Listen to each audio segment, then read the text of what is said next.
Hurmatli Yurtboshim Mirzayev Shavkat Miromonovich, sizga ushbu video murojaatni avvalam yo'llagandim, hozir yana qaytarib yo'llayapman. Bu murojaatni hech kim o'rganib ham chiqmayapti, hech kim so'ramayapti ham, chunki bu yerda bizlardan bosim ostida olib qo'ygan Zarib Burxonov, sobiq savxoz raisi, mana shu yerda o'zi hamma hujjatlari mana bizlarning o'zimizning qo'limizda, mana yig'ilish bayoni, auksion nimasi, qarori, hokimning qarori hammasi bizlarning qo'limizda. Bu yerda bizlar 17 yil ishlatdik, lekin bizning pechatimizni bosim ostida Zarib Burxonov bizdan tortib oldi. U payti u Zarib Burxonovlar vobshim u Kitob tumanida butkul nima odam edi, hech kim unga nima chiqarmasdi. Hokim vazifasini o'tayvergan odam Zarib Burxonov bo'ladi, Qashqadaryo viloyati Kitob tumanida. Hokim bo'lgan, lekin hokimlarga ham bosimini o'tkazgan odam mana shu odam bo'ladi. Chunki bu yerlarda bizlar 17 yil ishlatdik. Mayli yerga roziman, olsin yerini. Mana qarorlari ham, mana bizlarda menda turibdi, yerda qarori ham, hokimning qarori ham, yerga roziman. 17 yil hisob raqamimizga qo'yilgan pullarni ham bosim ostida olgan. Bizlar imzoni, bizlarda qo'yilgan mana shu fermerlik imzomizni, bank hisob raqamimizdagi bir so'm pul olmaganmiz. Sababi imzo ham qo'ymaganmiz. Buni Zarib Burxonov olib kelgan 17 yil mobaynida. Bu odam agar shu savxoz paytida haqiqatan vijdonan halol puli bilan ishlagan bo'lsa, Kitob tumani Qaynar qishlog'idagi nomer 1 dachasi, Kitob tumanidagi eng katta gostinsa, Kitob tumanida to'yxona, sauna, ularni qaysi nimasidan sotib olib qurgan bu. Halol mehnat qilgan odam bunaqa boyib ketmaydi. Bunaqa bo'lmaydi ham. Bu savxoz payti mana shu yolg'on ma'lumot bilan savxozni qonini ichib, shunaqa qilib yurgan rahbar odam bo'lgan bu odam. Bu odam to'g'ri ishlaganda muncha ko'chmas mulkni qaydan orttirardi? Uy-joy, piyoz sex, o'zini nechta deb nimalari bor, ko'chmas mulklari qaydan topdi uni? Nimaga bizlar topolmaymiz shuni? Shuncha ishlaymiz, 6 ta o'g'il, hammamiz ishlaymiz qora mehnatdan. Lekin nimaga bizlar shu darajaga yeta olmayapmiz? Chunki bizlar harom yeb katta bo'lmagan, bizlarga harom yedirmagan otamiz. Bu odamlarga harom ham yoqaveradi. Harom yoqmasa bu odamlarni bir joydan teshib chiqish kerak edi.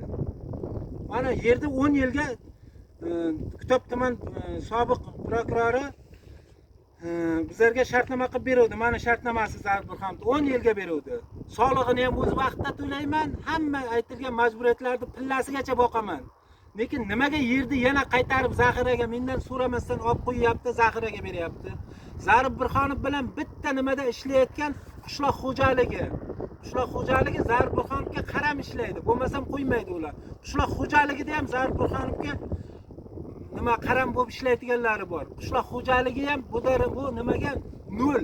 Nima aytsa shuni qiladi, qilmasa qo'ymaydi. Nimaga buni yopiq auksion qildi? Bu yerni zaxiraga qo'ygancha bizlardan olib qo'yganda nimaga bizlarga aytmadi? Kimni qo'li bilan buni zaxiraga qo'shdi? O'g'lini fermer xo'jaligiga kimdan so'rab qo'shdi bu fermerni? Bizlarni Tugalib Sadulla otam fermer xo'jaligi nimasini?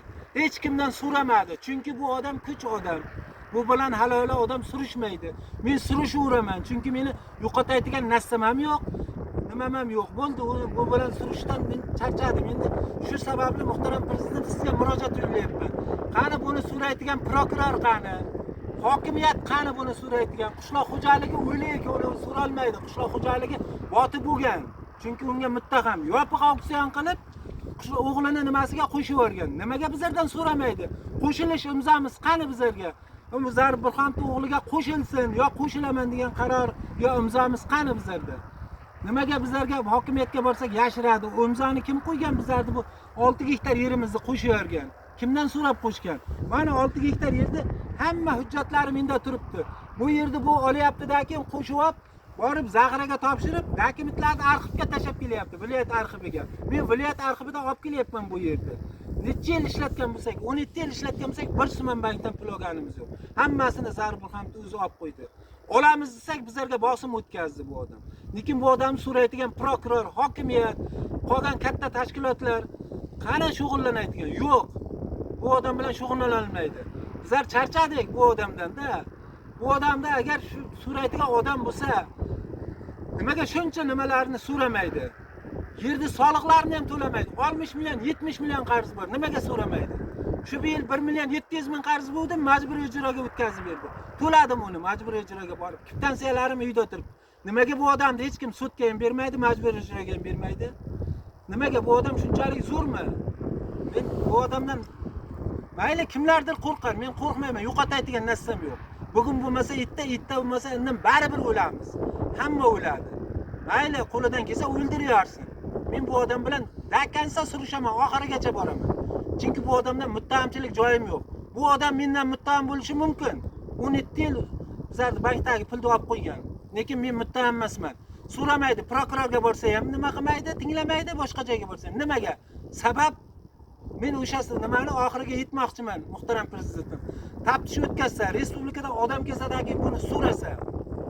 Nimaga bu shunchalik zizi odammi, shunchalik zo'rmi u? Zo'r bo'lsa, mana xohlagan ishini qilsin, men tayyorman. Lekin men ham oxiriga aytaman, bu ham tayyor tursin. Bir narsa gapirsangiz, men o'tirib kelganman, meni palonim deydimi deydi. Nima o'tirib kelgan bo'lsa, men uchun o'tirdimi? Davlatni pulini talon-taroj qilgani uchun o'tirdi. Davlatdan muttaham bo'lgani uchun o'tirdi. Yana ham o'tiradi agar. Oxirigacha surishaman, yana ham o'tiradi.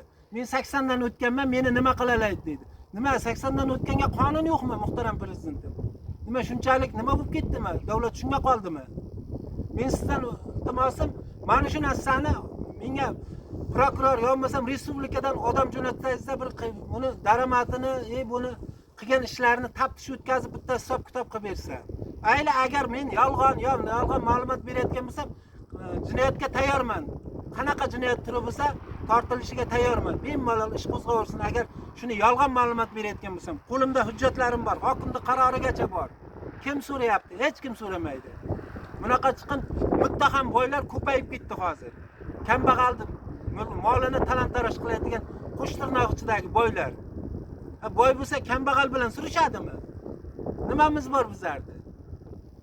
Haromdan kuchuk, haloldan tavug'imiz yo'q. Lekin nolimaymiz davlatdan. Xudoga shukr, yashayapmiz. Qornimiz to'q. Bunaqa chiqin avval yeb o'rganganlar yana shuni qilsaydi. Sizdan iltimos, mana shu masalada oydinlik kiritib bersangiz menga. Yo'qmasam mutasaddi rahbar jo'natsangiz, ko'rib chiqsa meni ishimni. Hech qayer ko'rmayapti. Prokuratura ham ko'rmayapti, hokimiyat ham ko'rmayapti, qishloq xo'jaligi ham. Qishloq xo'jaligi Zarbaroxondan muttaham ko'rmaydi hech qachon. Ko'rolmaydi ham. Agar bu ko'rsa 100 gektardan ko'p joyni sotdi, xohlagan narxda. Uni qo'limda dalil isbotim ham bor meni sotganligi haqida. Qanday auksion qilib berdi? Yopiq auksion qilib o'tkazib berdi. Gektarini 4000 dollardan sotdi odamlarga. Otasini yerimi bu sotadi? Davlat yeri-ku, yer davlatniki-ku.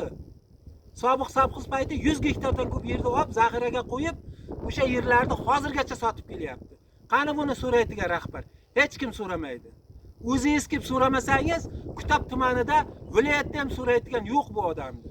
Sababi viloyat prokurori ham kelganda 2023-24-yil Shahrisabzga kelib nima o'tkazganda sherga, muloqot o'tkazganda kirib o'shani ariza qilib berganman. So'ramadi ham, surishtirmadi ham. Buni o'zingiz nima qilmasangiz, yo'lmasam rahbar yo'llab shahdan respublikadan odam jo'natmasangiz, buni Qashqadaryo viloyati Kitob tumani so'rolmaydi. So'roqlolmaydi buni. Chunki bu odam shunday odam. Men shantajlik qilayotganim yo'q. Yo bir qornimga, yo bo'lmasa ustimga kiyim so'rayotganim yo'q. Halol mehnat qilaman, halol mehnat bilan kun kechiraman. Bolalarimni ham shuni orqasidan boqaman. Bunaqa boylarga o'xshab davlatga boqimanda bo'lmayman, yo davlatga muttaham bo'lmayman. Mana shu odamni menga to'liq nimasini so'rab surishtiradigan, meni hujjatim bo'yicha jinoiy ish qo'zg'aydigan prokuror kerak menga. Yo bo'lmasam advokat kerak. Bankdagi hisob raqamni menga shunday qo'yib bersin, yerini beraman. Mana yer o'ziniki, taylab ketaman. So'ramayman ham. Hisob raqamimizdagi pulni joyiga qo'yib bersin. Otamning nomiga olgan kreditlarni joyiga qo'yib qo'ysin. Otam qo'l qo'ymagan kreditlarni olgan. Nimaga oladi? Otam bilmaydi-ku uni. Xat kelyapti, kredit to'lab qo'ying deb.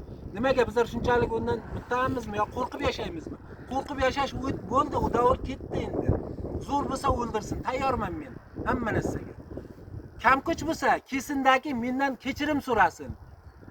Bo'lmasam boshqa talabim yo'q meni. Muhtaram prezidentim, sizdan iltimos, bizda hech narsamiz yo'q, mana shu bog'dan boshqa daromadimiz. 6 aka-uka, mana shu bog'dan kun kechiramiz. Lekin nolimaymiz, Xudoga shukr. Xudo bergan kunda yashaymiz, Xudo bergan rizqni yeymiz. Bundan boshqa ish qila olmaymiz biz. Shahriga ham rahmat. Yurtimiz tinch, yeganimiz oldimizda, non bo'lsa ham Xudoga shukr yurtimizdan nolimaymiz. Chiqargan qarorlaringizga rahmat sizni mingdan ming. Biz sizga suyanamiz. Shuning uchun bemalol gapiryapman men. Agar sizga suyanmaganimizda yana ham qo'rqib yashashga to'g'ri keladi. Siz bor qo'rqmay gapiramiz. Mana shu narsani menga ijobiy hal qilib bersangiz muhtaram prezidentim. Hech qaysimiz hech qayerda ishlamaymiz. Faqat qora mehnatda ishlaymiz. Bundan ham nolimaymiz. Bu peshonamiz. Sabab o'qimaganmiz, qora mehnatni ham kimdir qilish kerak qilamiz. Bundan nolimaymiz biz. Shu qora mehnatga loyiq xalqimizni topib yeymiz. Mehnat qilsak, mehnatga loyiq nimamizni olamiz. Lekin bu odamlar qachongacha bizlarni bunday nimaga ahvolga qo'yadi? Hozir telefon qilyapti, zaxiraga qo'ydim. Qishloq xo'jaligidan Muzaffar Karimov degani bor. Telefon qilyapti, yeringni zaxiraga qo'ydim deb. Va bu yerda zaxiraga qo'yishga kimda haqqi bor? 10 yillik shartnoma qo'limda turibdi. Bor juda nima qilsak, bu yerda asli o'zi meni qarori ham, hokimning qarori ham. Mana onam rahmatli bilan otam auksiondan olgan buni. Mana qaror, hokimning qarori qo'limda turibdi. Bu qishloq xo'jaligi muttahamlar, bir ikkita qo'shtirnoq ichida muttahamlar bizlardan beso'roq unga qo'shib, yerda Zarburxan to'liga yopiq auksion qilib beryapti. Auksion o'tkazayotgan tashkilotning o'zi Zarburxandan muttaham. 100 gektardan ko'p yerda yopiq auksion qilyapti. Yopiq auksion qilinmasin degan nima chiqdi-ku qaror? Nimaga bu unday ommaga ochiq auksion qilmayapti, yopiq qilib beryapti? Chunki bu gektariga 4000, 3000 dollardan pulini olyapti. Mana shu masalada amaliy yordam qilishingizni so'rayman muhtaram prezidentim. Rahmat sizga.